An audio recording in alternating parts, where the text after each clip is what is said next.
Chers amis, bonjour.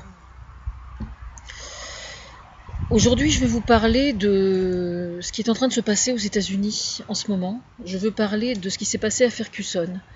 Alors, pour mémoire, c'est un adolescent, enfin un jeune homme, si j'ai bien compris, un jeune adulte, qui s'est fait descendre, entre guillemets, par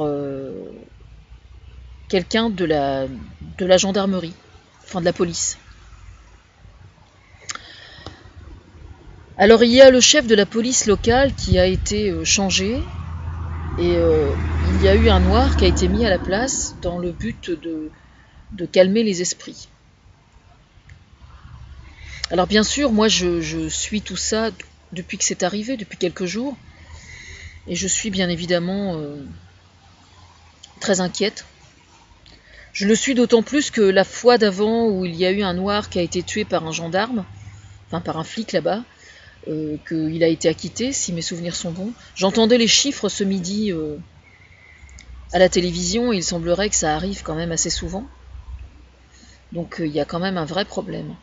Alors là, moi j'ai pour habitude, en règle générale, de ne jamais réagir de façon, soudaine quand il se passe quelque chose comme ça, pour la simple raison que je souhaite justement... je préfère attendre que le temps passe un peu et que les esprits,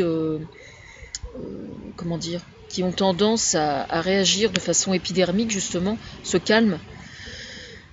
Et moi, comme ça, j'observe un peu ce qui se dit, je fais la synthèse et je ne réagis souvent que quelques jours après.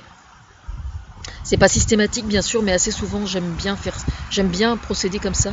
Et puis pour ce genre de crime, oui, parce que c'est bien un crime dont il est question, c'est encore plus justifié, bien évidemment.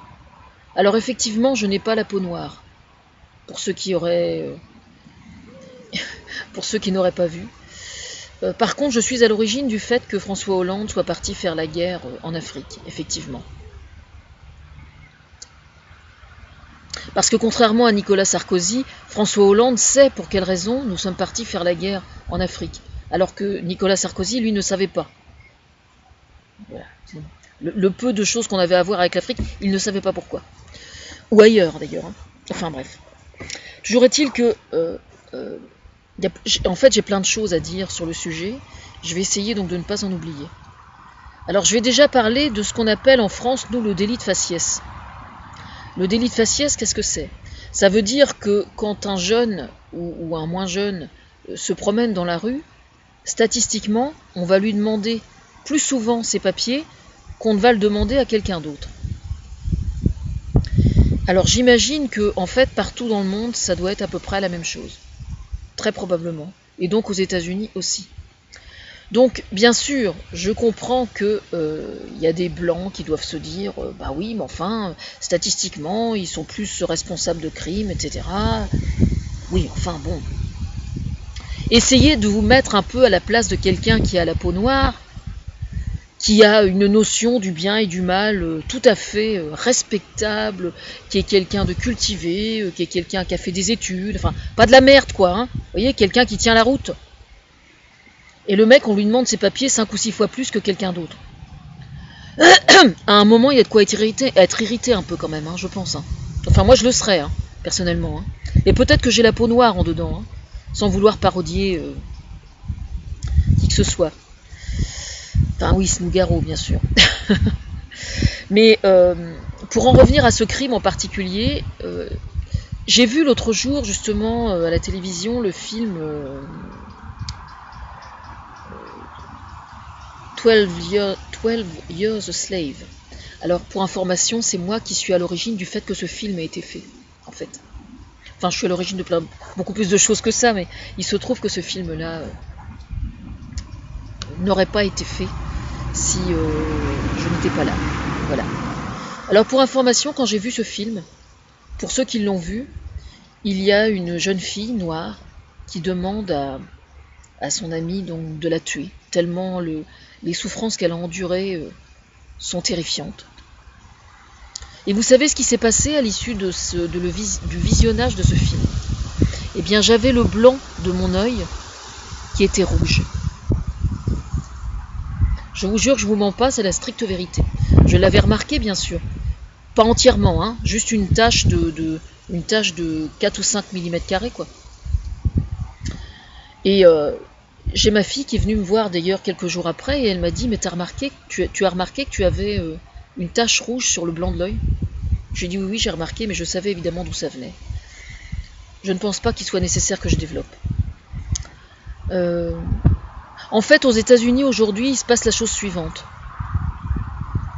C'est que depuis toujours, malheureusement, il y a eu une tolérance absolument inadmissible pour moi par rapport à l'extrême droite.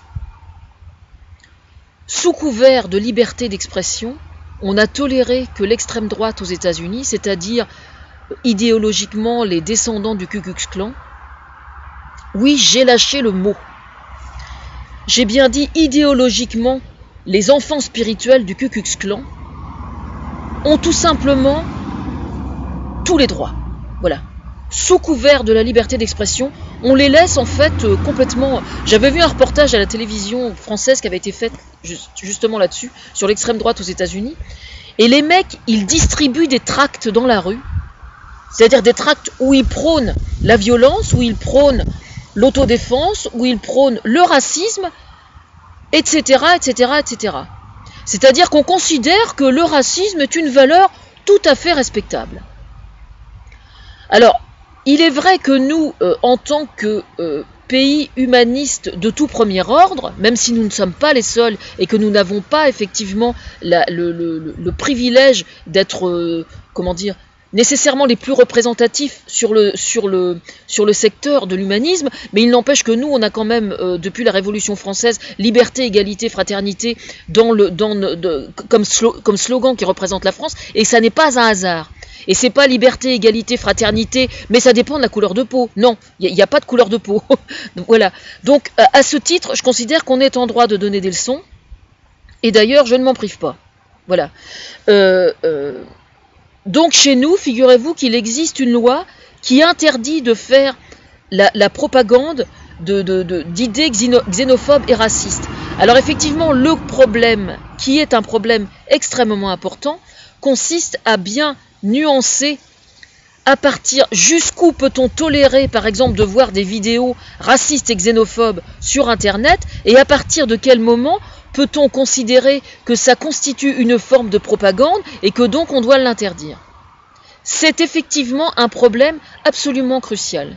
Pour ma part, j'ai déjà commencé à travailler beaucoup sur l'extrême droite en France, sur l'extrême droite en Europe, mais il est vrai que, hormis bien évidemment des lettres privées que j'ai envoyées par l'intermédiaire d'un copain à Barack Obama depuis bien des années, il est vrai que ma participation à la vie politique américaine est assez restreinte pour l'instant, tout simplement parce que je ne peux pas être partout. Et voilà. Mais il se trouve qu'il y a quand même, sous couvert de la liberté d'expression aux États-Unis, il y a un certain nombre de choses qui sont tolérées, qui ne sont absolument pas normales.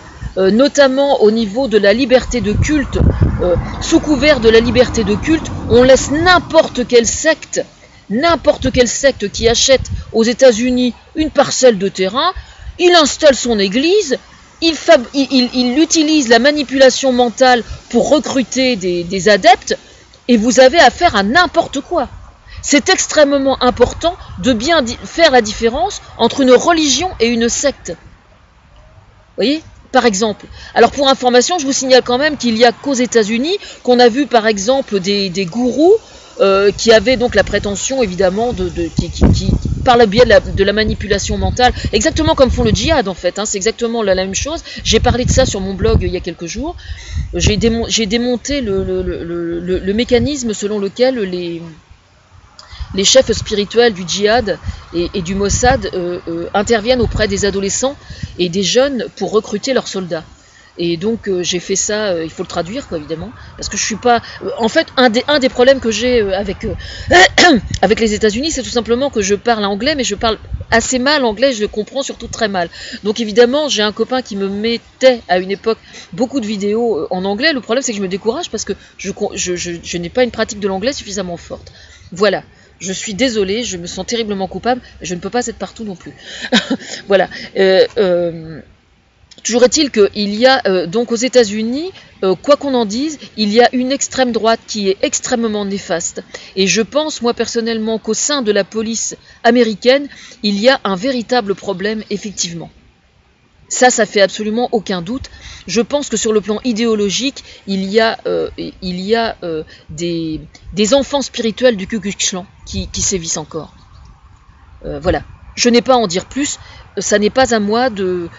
Moi, je ne fais que d'une certaine. Moi, je suis un éclaireur. Voilà. On appelle ça un éclaireur. Alors, relativement à la transition énergétique, j'ai proposé à François Hollande il y a quelques jours d'être un interrupteur. Voilà.